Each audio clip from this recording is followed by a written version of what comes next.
రేగూడు మండలం రైతు వేదికలో national mission and edible oils అమలుపై జిల్లా కలెక్టర్ అధ్యక్షతన జిల్లా వ్యవసాయాధికారి రైతుల ఆధ్వర్యంలో సమన్వయ సమావేశం జరిగింది.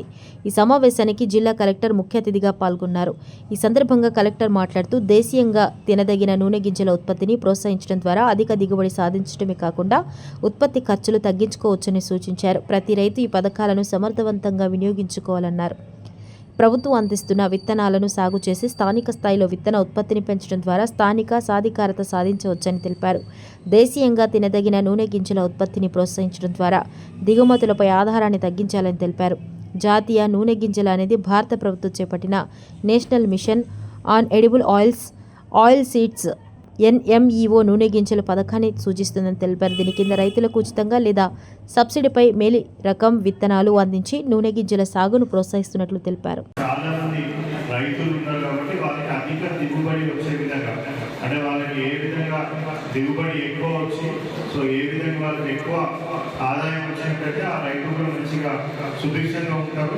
తద్వారా మొత్తం రాష్ట్రం కూడా సుభిక్షంగా ఉంటుందని ఒక మంచి ఉద్దేశంతో చాలా ఎక్కువ స్కీమ్స్ మనకి రైతులను ఉద్దేశించి రైతుల బాగు కోసమే ప్రభుత్వం అన్ని ప్రవేశపెడతామని, మరి దాంట్లో భాగంగా ఈ రోజు మనం ఇక్కడ పెట్టుకున్న కార్యక్రమం ఏంటంటే ఈ సన్ఫ్లవర్ సీడ్స్, డైకాల్గ్రామ్ సీడ్స్, ఈ రెండు సీడ్స్ కూడా మనం సబ్సిడీ రూపంలో ప్రభుత్వం మనకి అందిస్తూ ఉంది.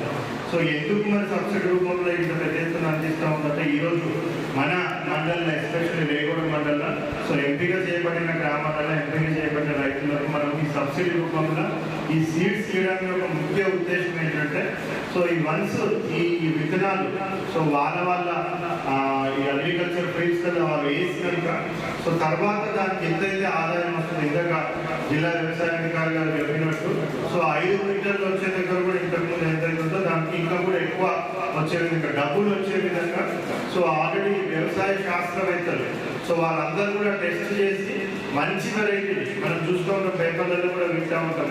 నకిలీ విత్తనాలు కొంతమంది ఇవ్వడం వల్ల దిగుబడి మొత్తం తగ్గిపోయింది, రాబడి మొత్తం తగ్గిపోయింది, రైతు నష్టమైనది అని కూడా మనం వింటూ ఉంటాం.